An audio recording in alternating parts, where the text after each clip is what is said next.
final. Salgo de casa y dejo todo atrás.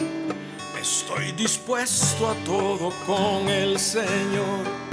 Hoy le obedezco porque es Dios amor.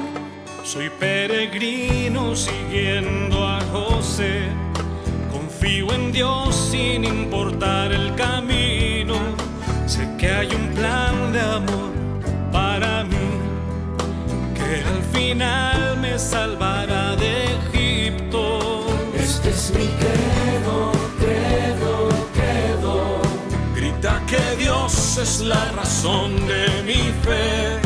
Este es mi credo, credo, credo. Soy peregrino porque voy junto a Él. Voy caminando con la iglesia. Nubes de fieles van hacia Él. Testigos de amor cuentan con su vida esta historia hasta la eternidad.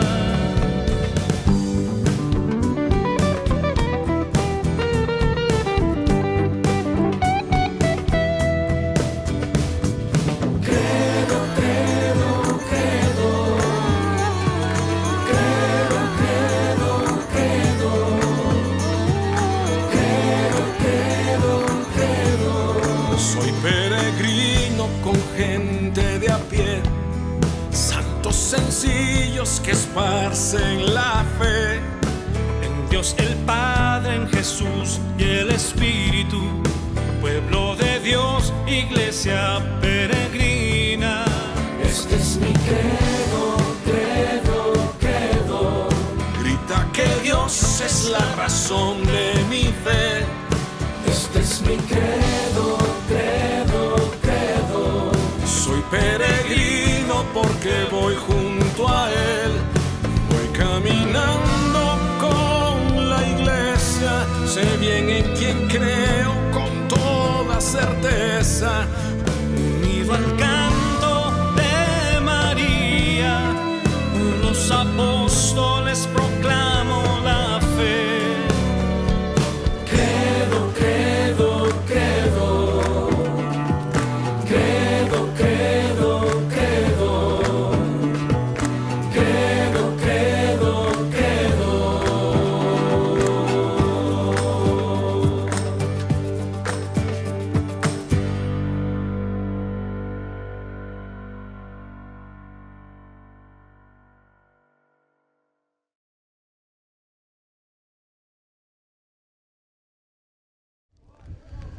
Mis queridos peregrinos, muy buenos días. Hoy estamos iniciando una parte de la cuarta parte de nuestra peregrinación, que es Creo en la Iglesia. Creo en la Iglesia. Y hemos venido a un lugar muy especial. Les va a gustar, estoy seguro, y quiero comenzar este Creo en la Iglesia con uno de los hechos más emblemáticos, más significativos y profundos de la iglesia primitiva, de la iglesia apostólica. Y me refiero a la conversión de San Pablo. Les voy a mostrar dónde estamos, les vamos a hacer una brevísima introducción, pero luego vamos a bajar de este monte, que es el monte Vental. Estamos a 1165 metros de altura, hace frío, hay un poco de nieve y estamos casi en la frontera con Siria, estamos en los altos del Golán. Vamos a hacer aquí una breve introducción al lugar y de aquí vamos a bajar a hacer nuestra catequesis y nuestra misa en el camino de Damasco. Queridos hermanos, esa expresión, ¿verdad? El camino de Damasco, el San Pablazo, la caída del caballo, te tumbó, etcétera, que significa la conversión, que significa tantas cosas hermosas. Vamos a pedirle a Felipe, pedimos una disculpa, pero hoy no nos funcionó uno de nuestros aparatos. Miren, aquí está el mar de Galilea y aquí está Magdala.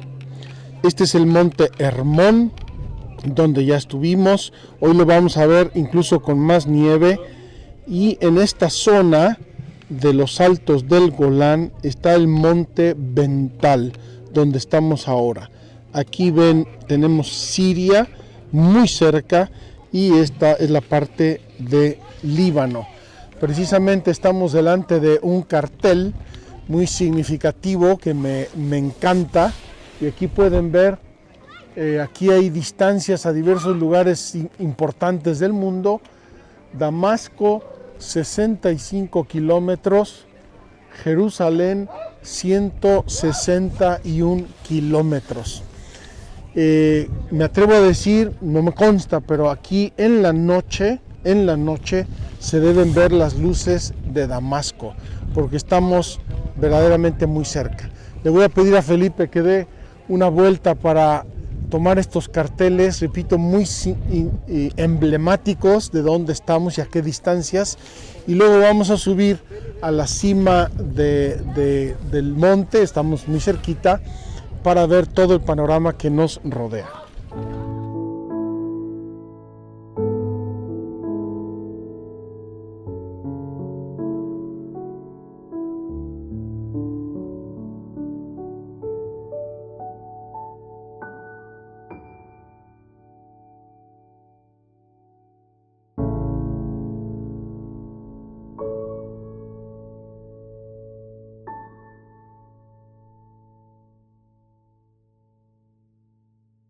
Nosotros quisimos venir precisamente para entender que estamos en el camino de Jerusalén a Damasco, el camino que hizo San Pablo cuando llevaba cartas del sumo sacerdote para apresar a los cristianos y llevarlos presos a Jerusalén. Vamos a la cima, hoy estamos en una fiesta judía, hay muchísima gente, además vienen a la nieve, así es que vamos a ver un ambiente festivo de la gente de Israel el día de hoy. Mis queridos peregrinos, vamos a ver un panorama maravilloso del lugar donde estamos. En los días pasados ha habido muchísima nieve, como podemos ver aquí, el Monte Hermón. La otra vez vimos el Monte Hermón un poco de frente y ahora lo estamos viendo de lado, y como pueden ver es como una pequeña cordillera que está bastante más nevada que la otra vez que fuimos allí. Y de este lado todo lo que podemos ver, o casi todo lo que podemos ver desde aquí, es Siria. Siria, detrás, enfrente de nosotros ven dos pequeños lagos. El primero está en Israel, exactamente en el límite, y el segundo más grande de atrás es ya Siria. Estamos a escasísimos 2 o 3 kilómetros de la frontera con Siria. Espero que con esta vista panorámica, queridos amigos, se hayan hecho una idea del lugar tan hermoso donde estamos, y también el tiempo. En plena primavera está todo verde y muy floreado, por cierto, en muchas partes. Vamos pues ahora a bajar y vamos a caminar un ratito por el camino de Damasco, el camino antiguo de Damasco, y vamos allá a tener nuestra catequesis y nuestra celebración eucarística. Queridos peregrinos, estamos bajando el monte Bental y estoy caminando en el antiguo camino a Damasco, de Jerusalén a Damasco. Una de las vías más importantes de la antigüedad, el camino, la ruta de las especies, la ruta de la seda, una ruta comercial que conectaba todo el Mediterráneo con Siria, con Mesopotamia, los actuales Irak, Irán, Jordania, etcétera, etcétera, etcétera. Podemos imaginar a Pablo caminando por aquí lleno de rabia, lleno de celo, lleno de amor también a su religión, a su judaísmo, a Dios, y queriendo apresar a los cristianos, castigarlos y llevarlos a la cárcel. Lleno de rencor, de odio, de falso celo religioso, y en algún lugar de estos, no sabemos exactamente en dónde, se le aparece Jesucristo como una grande luz, la luz de Dios, y cae derribado. La tradición lo hace caer de un caballo. Nosotros no sabemos si iba en un caballo, si iba, muy probablemente iba en una cabalgadura, porque era el modo normal de transporte de la antigüedad. Y cae por tierra, cae derribado y se queda ciego 3 días. 3 días ciego después de ese encuentro con Cristo que vamos a reflexionar, vamos a meditar en un momento.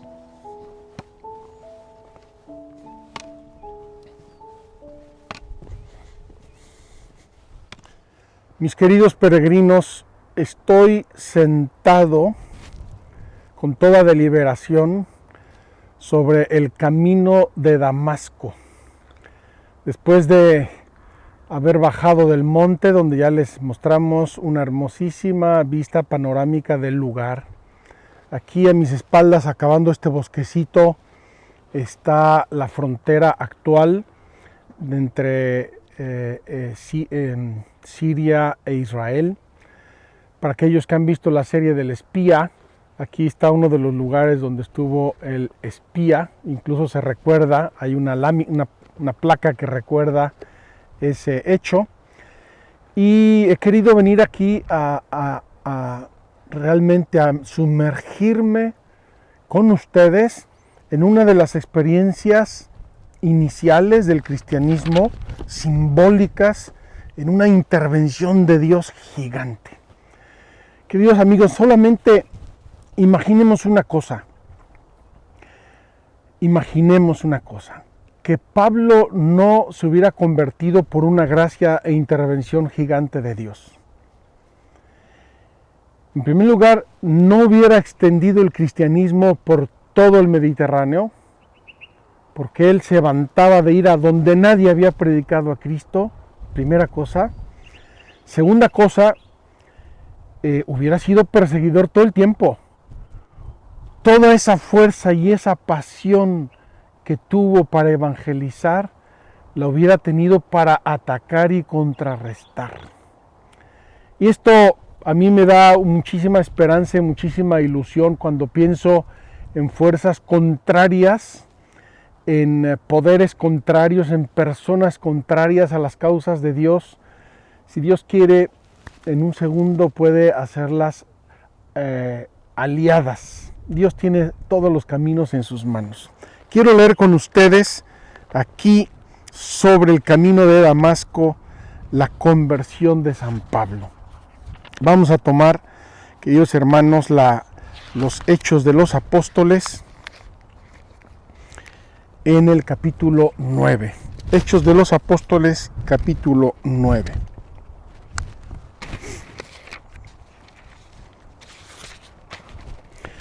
Voy a leer casi todo el capítulo porque es interesantísimo y son las bases de todo lo que vamos a ver hoy en nuestra catequesis. Dice así: entre tanto, Saulo, respirando todavía amenazas y muertes contra los discípulos del Señor, se presentó al sumo sacerdote y le pidió cartas para las sinagogas de Damasco, para que si encontraba algunos seguidores del camino, hombres o mujeres, los pudiera llevar atados a Jerusalén. Sucedió que, yendo de camino, cuando estaba cerca de Damasco, de repente le rodeó una luz venida del cielo. Cayó en tierra y oyó una voz que le decía: Saúl, Saúl, ¿por qué me persigues? Él respondió: ¿quién eres, Señor? Y él: yo soy Jesús a quien tú persigues. Pero levántate, entra en la ciudad y se te dirá lo que tienes que hacer. Los hombres que iban con él se habían detenido mudos de espanto. Oían la voz, pero no veían a nadie. Saulo se levantó del suelo, y aunque tenía los ojos abiertos no veía nada. Le llevaron de la mano a Damasco y le hicieron entrar allí. Pasó 3 días sin ver, sin comer y sin beber. Había en Damasco un discípulo llamado Ananías. El Señor le dijo en una visión: Ananías. Él respondió: aquí estoy, Señor. Y el Señor: levántate y vete a la calle recta y pregunta en casa de Judas por uno de Tarso llamado Saulo. Mira, está en oración y ha visto que un hombre llamado Ananías entraba y le imponía las manos para devolverle la vista. Respondió Ananías: Señor, he oído a muchos hablar de ese hombre y de los muchos males que ha causado a tus santos en Jerusalén, y que está aquí con poderes de los sumos sacerdotes para apresar a todos los que invocan tu nombre. El Señor le contestó: vete, pues este me es un instrumento de elección para que lleve mi nombre ante los gentiles, los reyes y los hijos de Israel. Yo le mostraré todo lo que tendrá que padecer por mi nombre. Fue Ananías, entró en la casa, le impuso las manos y le dijo: Saúl, hermano, me ha enviado a ti el Señor Jesús, el que se te apareció en el camino por donde venías, para que recobres la vista y seas lleno del Espíritu Santo. Al instante cayeron de sus ojos unas como escamas y recobró la vista. Se levantó y fue bautizado. Tomó alimento y recobró las fuerzas. Estuvo algunos días con los discípulos de Damasco y enseguida se puso a predicar a Jesús en las sinagogas, que él era el Hijo de Dios. Todos los que le oían quedaban atónitos y decían: ¿no es este el que en Jerusalén perseguía encarnizadamente a los que invocaban este nombre? ¿Y no ha venido aquí con el objeto de llevárselos atados a los sumos sacerdotes? Pero Saulo se crecía y confundía a los judíos que vivían en Damasco, demostrándoles que aquel era el Cristo. Al cabo de bastante tiempo, los judíos tomaron la decisión de matarle. Pero Saulo tuvo conocimiento de su determinación. Hasta las puertas estaban guardadas día y noche para poderle matar. Pero los discípulos le tomaron y le descolgaron de noche por la muralla dentro de una espuerta. Llegó a Jerusalén e intentaba juntarse con los discípulos, pero todos le tenían miedo, no creyendo que fuese discípulo él también. Entonces Bernabé le tomó y le presentó a los apóstoles y les contó cómo había visto al Señor en el camino y qué le había hablado y cómo había predicado con valentía en Damasco en el nombre de Jesús. Andaba con ellos por Jerusalén, predicando valientemente en el nombre del Señor. Hablaba también y discutía con los helenistas, pero estos intentaban matarle. Los hermanos, al saberlo, le llevaron a Cesarea y le hicieron marchar a Tarso. Las iglesias por entonces gozaban de paz en toda Judea, Galilea y Samaria. Se edificaban y progresaban en el temor del Señor y estaban llenas de la consolación del Espíritu Santo.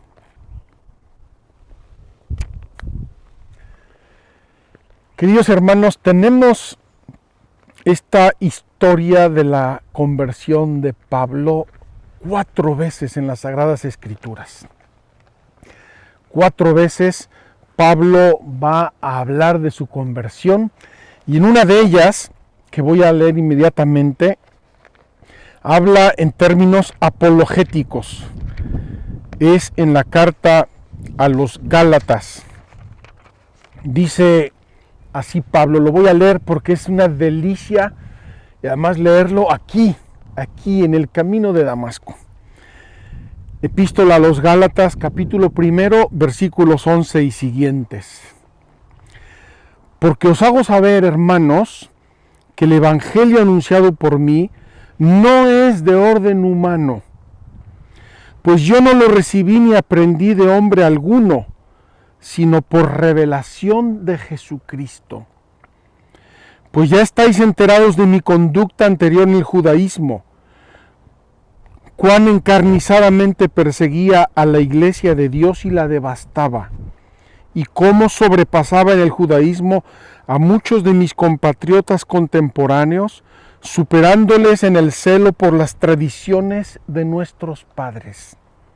Mas, cuando aquel que me separó desde el seno de mi madre y me llamó por su gracia, tuvo a bien revelar en mí a su Hijo, para que lo anunciase entre los gentiles, al punto, sin pedir consejo ni a la carne ni a la sangre, sin subir a Jerusalén donde los apóstoles anteriores a mí, me fui a Arabia, de donde nuevamente volví a Damasco. Luego, de allí a 3 años subí a Jerusalén para conocer a Cefas, y permanecí 15 días en su compañía, y no vi a ningún otro apóstol, sino a Santiago, el hermano del Señor. Y en lo que os escribo, Dios me es testigo de que no miento. Luego me fui a las regiones de Siria y Cilicia, pero personalmente no me conocían las iglesias de Judea que están en Cristo. Solamente habían oído decir, el que antes nos perseguía, ahora anuncia la buena nueva de la fe que entonces quería destruir, y glorificaban a Dios por causa mía. Queridos hermanos, yo preparando esta catequesis he tenido la tentación de pararme aquí y de reflexionar con ustedes esta hermosísima lectura que acabamos de hacer. Vamos a situar un poco en el tiempo a esta conversión de Pablo.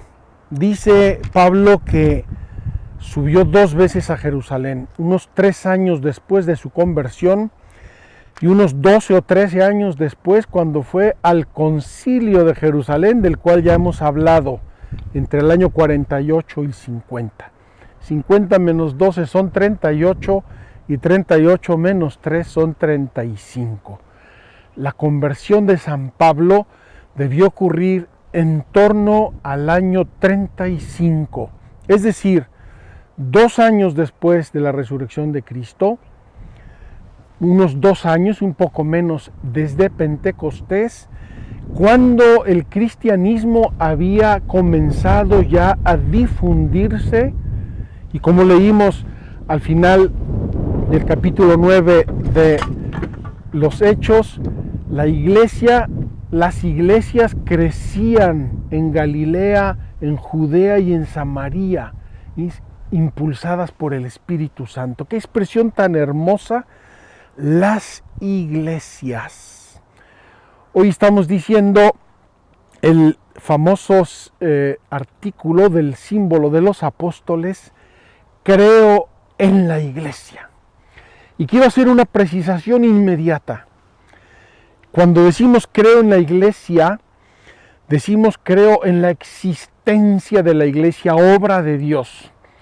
Y esto quiere distinguir claramente entre nuestra fe en Dios, Dios Padre, Dios Hijo, Dios Espíritu Santo, Dios Creador, etcétera, etcétera, etcétera, y sus obras, entre ellas la iglesia, que es la obra por excelencia de Dios, porque es la obra que va a recapitular todas la obra de la creación después de la redención de Cristo. Pues bien, ¿por qué queremos reflexionar aquí esto? Porque Pablo no sabía que estaba persiguiendo a Cristo. Él estaba persiguiendo a los cristianos con una furia, como dice 2 veces, encarnizadamente. Podemos imaginar la violencia. El mismo Pablo lo va a decir en otro lugar. Yo, que antes fui un blasfemo, un violento y un perseguidor, blasfemo, violento y perseguidor. Ese era el gran Pablo de Tarso. Saúl, su nombre hebreo, o Saulo, o Pablo, el nombre latinizado. El mismo personaje. Era fariseo, furioso de la ley, observante a todo tren, formado en la escuela de Gamaliel. Es como si dijeran hoy, este es un exalumno brillantísimo de Stanford, de lo mejor que había. Y persigue a los cristianos. Cuando matan a Esteban, lo vamos a ver, mientras apedrean a Esteban, dice en los Hechos de los Apóstoles, todos los que estaban apedreando a Esteban dejaron sus vestidos a los pies de un tal joven Saulo que aprobaba la ejecución de Esteban. Estaban felices de matar a los cristianos para acabar con ellos. ¿A quién estaba Pablo persiguiendo?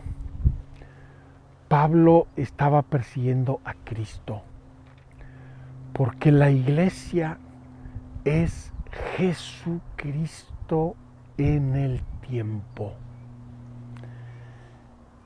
Ya vimos que Cristo padeció, murió, resucitó y se fue al cielo, y ahí está sentado a la derecha de Dios Padre.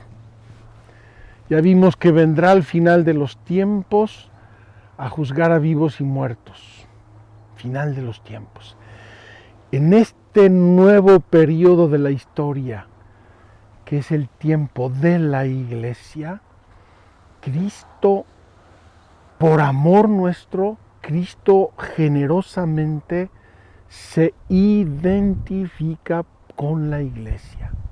Saulo, Saulo, ¿por qué me persigues? ¿Por qué me persigues? Saulo va a entender inmediatamente esta identificación entre Cristo, Jesucristo, el Señor Jesús. Vean que la Sagrada Escritura usa términos con mucha propiedad y con mucho significado específico. Habla, ¿quién eres, Señor? Soy Jesús, al que tú persigues. Y luego va a hablar de Jesucristo, ya unió el Jesús y el Cristo, la única persona de Cristo. Y todo esto identificado con la iglesia. Una de las imágenes más hermosas, paulinas 100% sobre la iglesia, es el cuerpo místico de Cristo. San Pablo lo dirá en muchas ocasiones, la iglesia es el cuerpo de Cristo. Místico, ¿por qué? Porque Cristo es Dios y es la cabeza. La Virgen María es la cristiana por excelencia, modelo absoluto de toda seguidor de Jesucristo, en la fe, en el amor, en la obediencia, en la humildad. Y después de ella nosotros, todos los cristianos que ha habido en todo el tiempo de la iglesia y los que habrá hasta el fin del mundo. Y dice San Pablo, en este cuerpo hay muchas funciones. Uno es el pie, otro es la mano, otro es el corazón, otro es el ojo, y la mano no le puede decir al pie, no te quiero, no te necesito, y el pie no le puede decir al oído, no te conozco. Somos un cuerpo místico. Nos une en este cuerpo la pertenencia en la gracia a Cristo y el Espíritu Santo, que es el que mantiene unido, coordinado el cuerpo de Cristo y el que le da la vida. Queridos hermanos, voy a decir inmediatamente una pequeña apología, porque tenemos que decir inmediatamente, la iglesia es un misterio. La iglesia es de Dios. La iglesia es obra del Espíritu Santo y es en parte humana. Todos nosotros, la historia de la humanidad, la historicidad de la iglesia, es decir, quienes la vamos conformando a lo largo del tiempo, pero también es divina. Cristo es la cabeza, el Espíritu Santo es el alma de esta iglesia, de este cuerpo misterioso. Entonces, lo digo porque se va metiendo cada vez más y más y más una visión a través de los medios de comunicación o de gente que no es creyente, que consideran a la iglesia simplemente una sociedad más dentro de las que hay en el mundo. Es verdad que la iglesia tiene muchos elementos de sociedad humana. Tiene personalidad jurídica, tiene jefes, tiene una estructura, una jerarquía, tiene una economía, tiene propiedades, tiene ejercicio de sus actividades, etcétera, etcétera, como todas las demás sociedades humanas. Pero es divina. Está por encima de una simple sociedad humana, es divina, es Dios el que la quiso, el que la creó, es Cristo su cuerpo y es el Espíritu Santo el que la anima, le da vida. Vamos a leer hacia el final de nuestra catequesis hoy un texto antiquísimo, maravilloso, la carta a Dionieto. Dionieto, no sé si lo estoy diciendo bien, porque lo aprendí en italiano en mis estudios de teología en Roma. Carta a Dionieto. Una carta escrita hacia el final del siglo II que describe fenomenológicamente los cristianos, qué son, cómo viven, cómo se comportan, y es una belleza de carta y de escrito cristiano antiquísimo de lo que la iglesia piensa y siente de sí misma. Bien, pues con esta grande introducción que vale la pena porque nos habla de los inicios de la iglesia y sobre todo de este Pablo, una de las dos grandes columnas, fundador de las iglesias, por no hablar de sus escritos inspirados por Dios. También al leer las cartas de San Pablo decimos al final palabra de Dios, palabra de Dios. Entonces, después de esta gran introducción, vamos a ver qué entendemos cuando decimos creo en la iglesia, Santa Iglesia Católica. Creo en la Santa Iglesia Católica. Primero, la iglesia es obra de Cristo, es obra de Dios, depende completamente de Cristo. Y por eso la iglesia pone este creo después de hablar de Jesucristo y después de hablar del Espíritu Santo. Y en ese sentido la iglesia se presenta como una nueva Eva, Cristo nuevo Adán, y del costado de Cristo traspasado en la cruz brota sangre y agua, símbolo de los sacramentos, sobre todo del sacramento de la Eucaristía, el sacramento por excelencia que constituye este cuerpo de Cristo. Así como los granos de trigo se juntan y hacen un pan, así los cristianos formamos todos un solo pan, un solo Cristo. El artículo sobre la iglesia también depende mucho del Espíritu Santo, porque dicen los padres de la iglesia es el lugar donde florece el Espíritu. La iglesia es el ámbito, el lugar donde el Espíritu Santo sopla, riega, calienta, santifica, etcétera, etcétera.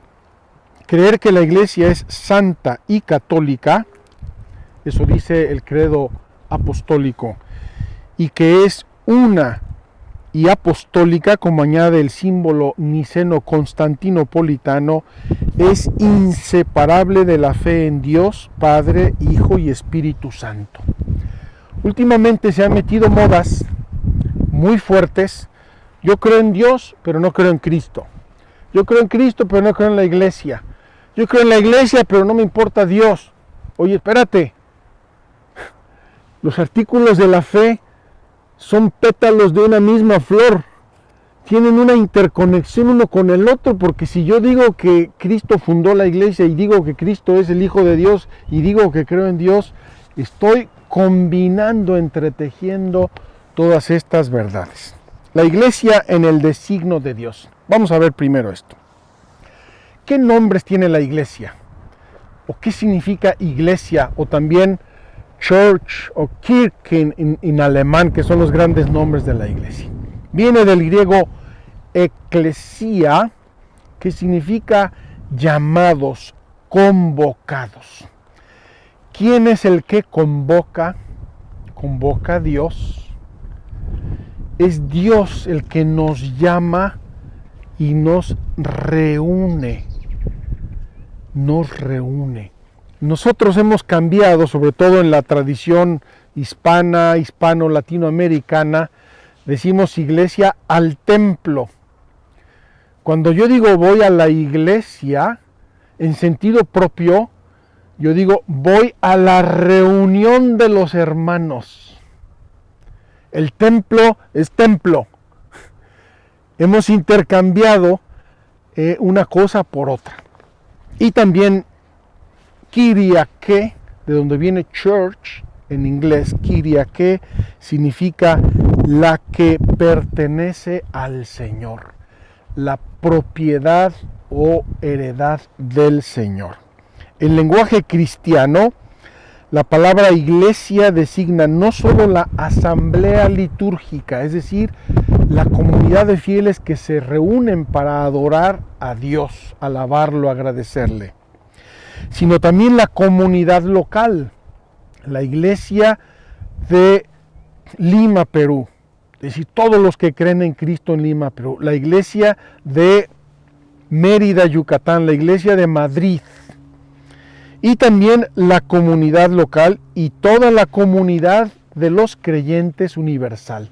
Entonces hablamos de la iglesia universal, hablamos de la iglesia local, en otros términos, la diócesis o los miembros de la iglesia en una diócesis, y hablamos de la iglesia, la gente que se reúne en un templo o en cualquier lugar para orar, para adorar a Dios nuestro Señor.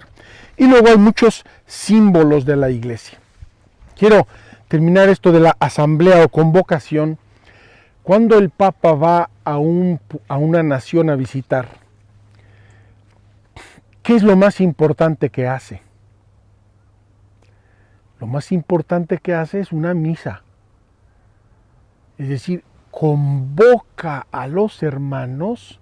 La iglesia está reunida, está adorando a Dios con el sucesor de Pedro, los obispos, los fieles. Está la iglesia, la convocación de los fieles. ¿Y quién los invita? Los invita a Dios en su corazón. Viene el Papa, yo quiero ir, quiero ir a rezar con él. Luego, los símbolos de la iglesia, hay muchos símbolos de la iglesia, los voy a mencionar solamente brevemente. El redil, el rebaño, la vid, el campo de la alabanza, el edificio de Dios, la esposa de Cristo, el templo santo de Dios, la Jerusalén celestial, nuestra madre iglesia, la esposa del Cordero, y así la Escritura nos ofrece muchos símbolos que expresan esta iglesia de Dios. ¿Cuál es el origen y la fundación de la iglesia? ¿De dónde sale la iglesia? Voy a leer este párrafo. Para penetrar en el misterio de la iglesia, y él dice que es un misterio, el que quiera entender así, coger en la mano, aferrar lo que es la iglesia, se pierde, porque es un misterio, es una obra de Dios. Para penetrar el misterio de la iglesia conviene primeramente contemplar su origen en el designio de la Santísima Trinidad y su realización progresiva en la historia. Es decir, la iglesia la quiso Dios. Dios la fue preparando, anticipando en el tiempo y la realiza Cristo y la deja en el mundo sobre la fe apostólica, iglesia apostólica, y con el Espíritu Santo. Estos son los dos grandes pilares de la iglesia en el tiempo. La iglesia entiende que el designio de Dios comienza sobre la iglesia en el momento mismo del pecado original. ¿Por qué? Porque el hombre se daña, el hombre se aliena El hombre pierde todo lo que ya hemos enseñado en las catequesis pasadas, pero Dios lo ama. E inmediatamente, ¿qué voy a hacer por el hombre? Lo voy a redimir. ¿Cómo lo voy a redimir? A través de la obra de mi Hijo. ¿Qué va a hacer mi Hijo? Va a establecer la iglesia. Y eso es lo que vemos en la antigua alianza, cuando Dios se escoge a un pueblo, el pueblo de Israel, primera figura histórica de la iglesia. Cuando Dios le dice a Abraham, de ti bendeciré todas las naciones. Todas las naciones, está pensando ya en todo el mundo, en algo universal. Esas son todas imágenes de esa grande preparación. Hasta que Jesús llega y establece la alianza nueva y eterna. Nueva y eterna que establece en su misterio pascual. La iglesia fue instituida por Cristo cuando habla de que ya llegó el reino de Dios, de que el reino de Dios se parece a la levadura en la masa, de que el reino de Dios es como una semillita de mostaza que va a crecer y van a venir las aves a poner sus nidos. Y Cristo empieza llamando a 12, ustedes son mis enviados, mis apóstoles enviados.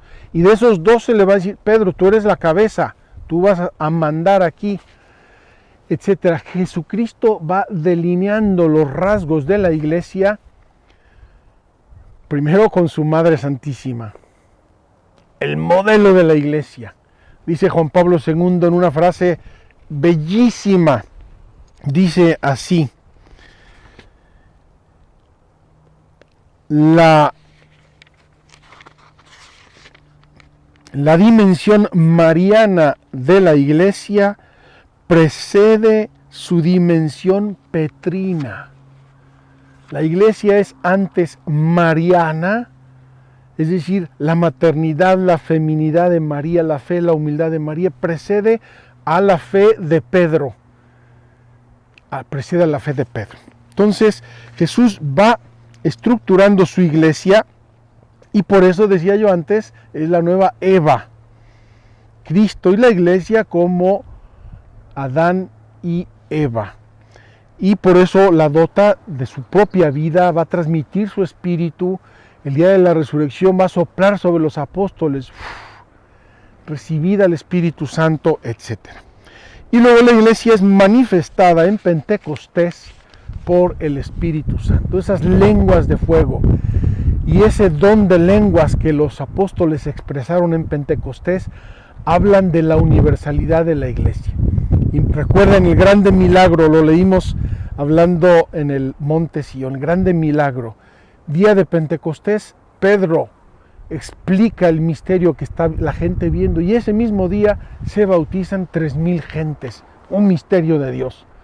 Comienza a caminar, comienza a desarrollarse, a extenderse la iglesia impulsada por el Espíritu Santo.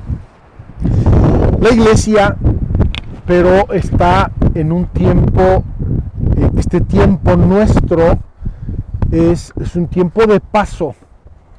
La iglesia está peregrinando en la historia, en la humanidad, el cumplimiento perfecto y la realización total de la iglesia será solamente en el cielo, en el último momento del juicio final, cuando Dios haga justicia sobre todos los justos de la historia de la humanidad desde Abel hasta nuestros días, dice el catecismo. Todos los elegidos se reunirán con el Padre en la iglesia universal. El misterio de la iglesia. Quiero aquí solo enumerar los elementos de este misterio. Dice así el catecismo: la iglesia está en la historia, pero al mismo tiempo la trasciende. Solamente con los ojos de la fe se puede ver al mismo tiempo en esta realidad visible una realidad espiritual, portadora de la vida divina. Decía yo antes, quienes juzgan a la iglesia en un plano puramente sociológico, están juzgando lo que ven y no juzgan lo que no se ve, que es lo más importante y lo más santo que tiene la iglesia. La iglesia es a la vez visible, tangible, histórica y a la vez espiritual.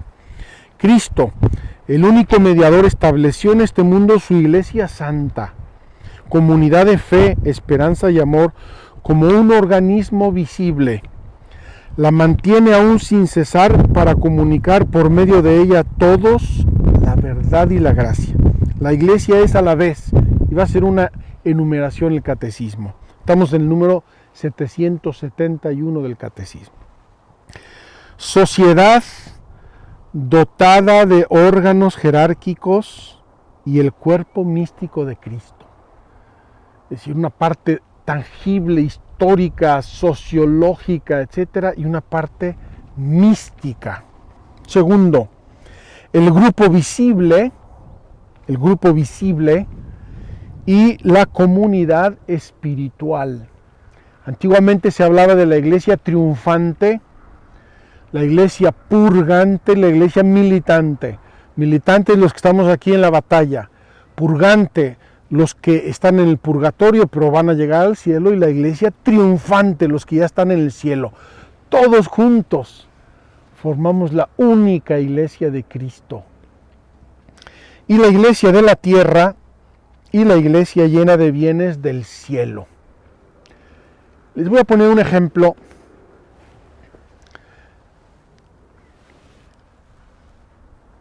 El corazón humano tiene enfermedades y dolencias y tristezas de mucha índole, de muchísima índole. Algunas se curan con el cardiólogo, otras se curan con el psicólogo o con el psiquiatra, otras se curan con el amor y otras solamente con la gracia de Dios. Queridos hermanos, hay muchas cosas en esta historia nuestra, en este mundo, que nadie puede hacer, nadie, jamás, más que la iglesia. ¿Por qué? Por lo que es, por lo que tiene, por lo que administra, que son bienes del cielo. Dice así San Bernardo de Claraval, una expresión hermosa: qué humildad y qué sublimidad es la tienda de Kedar y el santuario de Dios, una tienda terrena y un palacio celestial, una casa modestísima y un aula regia, un cuerpo mortal y un templo luminoso, la despreciada por los soberbios y la esposa de Cristo. Tiene la tez morena, pero es hermosa, hijas de Jerusalén. El trabajo y el dolor del prolongado exilio la han deslucido, pero también la embellece su forma celestial. Y aquí, hermanos, tengo que hablar una palabra sobre los problemas de la iglesia. La iglesia ahora nos escandaliza muchos problemas. Hay un escándalo administrativo y dinero, no sé qué. Hay un sacerdote que hizo mal ejemplo y abusó de no sé cuántos. Y el obispo tal que dijo. ¿Ustedes creen que eso es una novedad? Queridos hermanos, cojan en los Hechos de los Apóstoles, página 2. Cojan a los apóstoles mismos, Pedro va a negar a Jesús, Judas lo va a traicionar, los otros estaban discutiendo y peleando a saber quién era el primero. Cuando Cristo quiso establecer a su iglesia con hombres, con seres humanos, sabía de qué pasta éramos. Nadie puede saberlo mejor. Y así la quiso, y así la eligió, y así la formó con hombres. Y repito, si nos escandalizan cosas que están ocurriendo hoy, y ciertamente nos tienen que entristecer, porque no deberían ocurrir muchas cosas feas, así somos los seres humanos, así somos desde Adán y Eva, y así seremos hasta el final del mundo. Lo digo por una razón, porque pretender de la iglesia unas expectativas irreales en el plano histórico es desilusionarnos como punto de partida. Si yo quiero tener un amigo y que ese amigo no me falle jamás y nunca en nada, pues a lo mejor me estoy equivocando. El mejor de los amigos puede tener una debilidad, puede estar ausente, se me puede enfermar y se me puede morir. Entonces, mientras está en el tiempo, la iglesia va conviviendo con la historia, con las modas, con los períodos, con las épocas, con el arte, con la cultura, y va caminando y se va desarrollando la iglesia en medio de eso. Es como una barca, ¿verdad? La barca de Dios también tiene olas, la barca de Dios también tiene tormentas, la barca de Dios también puede encallar si se aproxima a un lugar peligroso o equivocado. Ese es el grande misterio de que Dios quiso unir su designio de salvación a seres humanos, a la historia de la humanidad. La iglesia está, en la iglesia esta comunión de los hombres con Dios por la caridad que no pasará jamás. Eso es lo importante, eso es lo decisivo, eso es lo que debemos buscar y ver.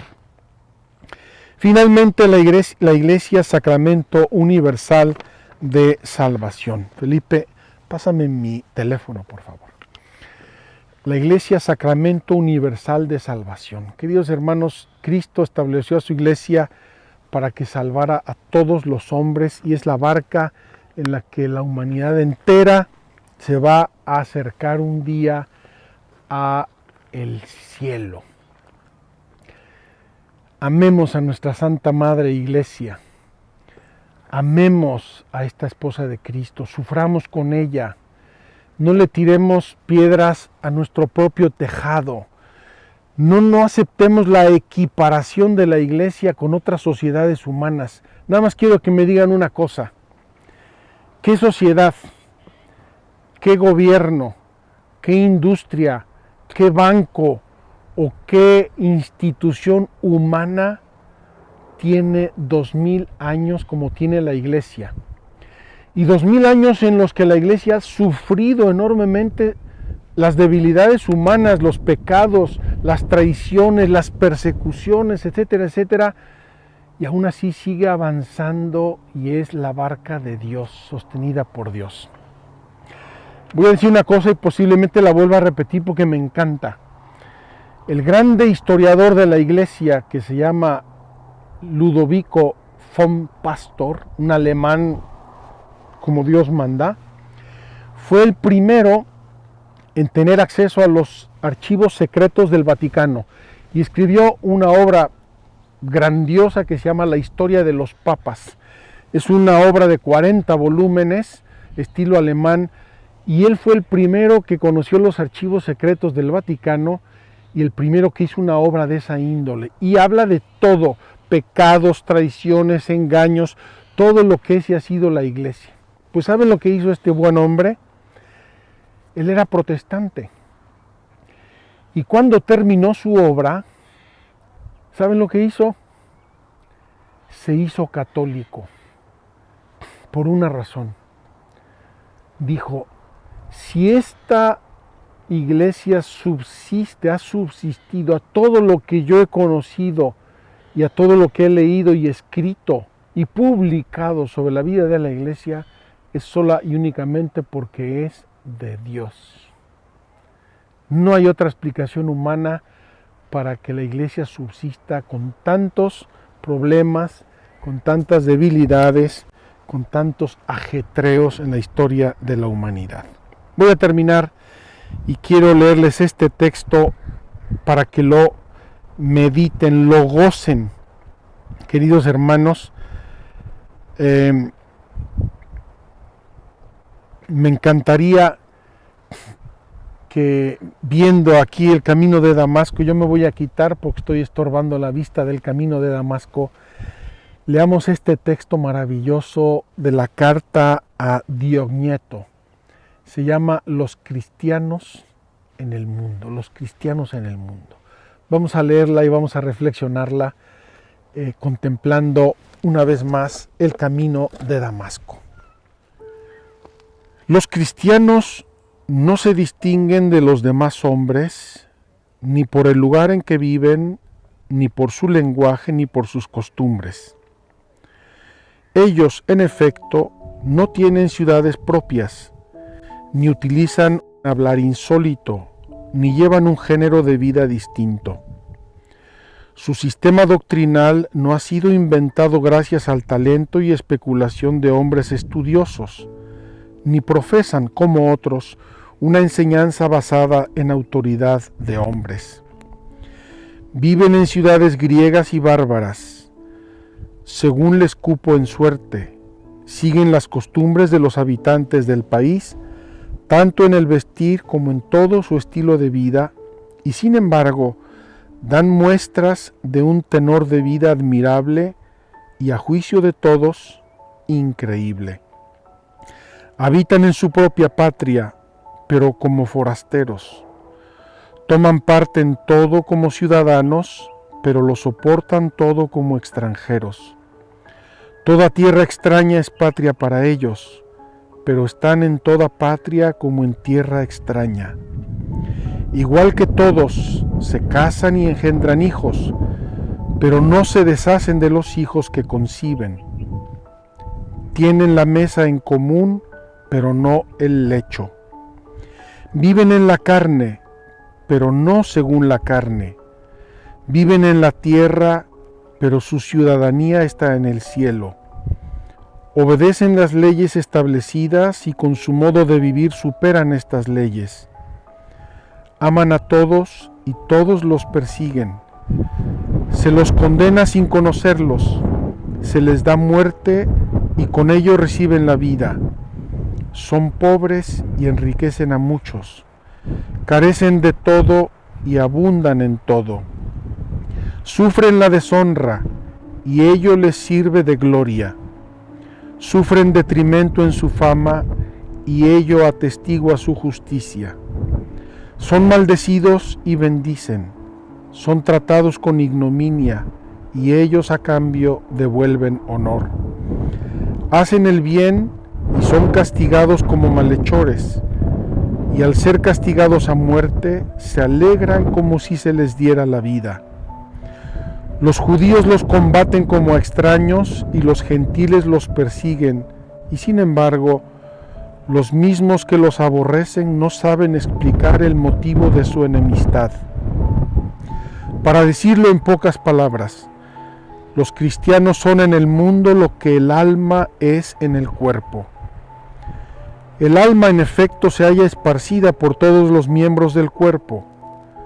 Así también los cristianos se encuentran dispersos por todas las ciudades del mundo. El alma habita en el cuerpo, pero no procede del cuerpo. Los cristianos viven en el mundo, pero no son del mundo. El alma invisible está encerrada en la cárcel del cuerpo visible. Los cristianos viven visiblemente en el mundo, pero su religión es invisible. La carne aborrece y combate al alma, sin haber recibido de ella agravio alguno, solo porque le impide disfrutar de los placeres. También el mundo aborrece a los cristianos, sin haber recibido agravio de ellos, porque se oponen a sus placeres. El alma ama al cuerpo y a sus miembros, a pesar de que éste la aborrece. También los cristianos aman a los que odian, a los que los odian. El alma está encerrada en el cuerpo, pero es ella la que mantiene unido al cuerpo. También los cristianos se hallan retenidos en el mundo como en una cárcel, pero ellos son los que mantienen la trabación del mundo. El alma inmortal habita en una tienda mortal. También los cristianos viven como peregrinos en moradas corruptibles mientras esperan la incorrupción celestial. El alma se perfecciona con la mortificación en el comer y beber. También los cristianos, constantemente mortificados, se multiplican más y más. Tan importante es el puesto que Dios les ha asignado, del que no les es lícito desertar.